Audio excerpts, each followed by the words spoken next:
I stare a little longer, then go stand on the scale. I could lose weight. That's always been pretty easy for me. 5 pounds, no problem. I can lose 5 pounds in a week.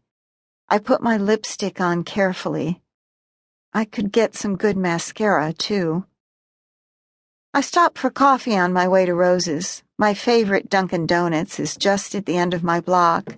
It's always open, owned by a 3-generation Russian family that barely speaks a word of English, but they are all remarkably friendly.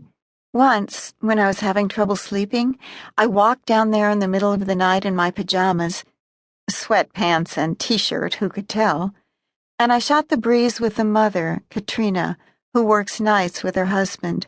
The grandmother works mornings, the daughter evenings. The husband was in the back making glazed donuts, and the wife sat down with me and had a cup of cocoa.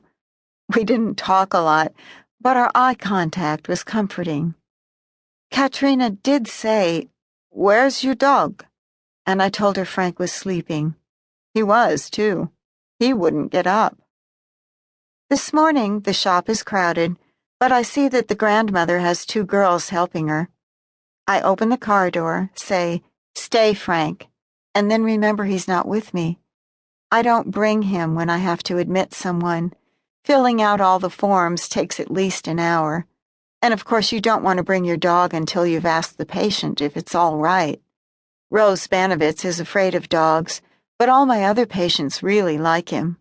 I told my agency they should put Frank on the payroll. Once, they did. At Christmas time, they cut a check for him. "Pay to the order of Frank Dog," it said, and the amount was $5 million. It's in his scrapbook. When I get to Rose's, I see that a few of the lights are out in her hallway. It's hard for me to see when I make my way down to her apartment. The cooked cabbage smell of the place seems even stronger in the dimness. I wonder how long it will take for someone to replace the bulbs. Last time, it took 5 months. When the lights were finally back on, it felt like Las Vegas walking down that hallway. I'm sure the cockroaches were very upset. It's not always that the landlord doesn't respond to the tenants' requests. Sometimes the tenants don't know they can ask, or they don't know how to, or they don't think it's so bad not having hall lights. At least they have electricity in their apartments. Heat, a lock on the door, their very own toilet. And you can't take on everything yourself, although in the beginning I tried. You only end up on the phone all day long. You don't get your own work done. At some point, you have to make a decision. Do I want to run for office, or do I want to take care of these patients? Rose is in her slip when she answers the door, her nylons rolled to her knees, one blue plastic slipper on. "Oh," she says and starts waving her hands excitedly. "You see, it's my nurse." "Good morning." I come in, close the door. She starts to cry a little. "How you doing, Rose?" I pat her shoulder. "I have no milk," she says.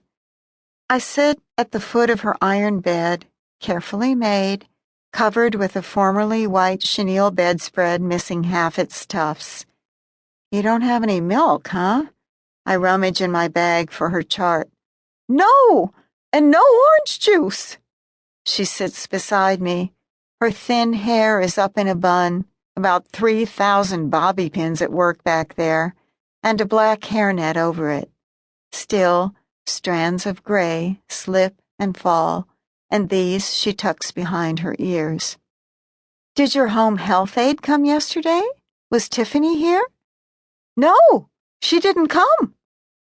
"Oh, Rose, you're supposed to call the agency when that happens. They'll send someone else. Remember? The number is on your refrigerator." "Oh, yes, I forgot. Okay, it's all right." I look at my watch. I can call the home health aide and listen to a lot of bullshit, or I can call my agency and listen to a lot of bullshit, or I can take care of this problem myself and save a whole lot of time. I put my bag down on the floor, zip it closed again.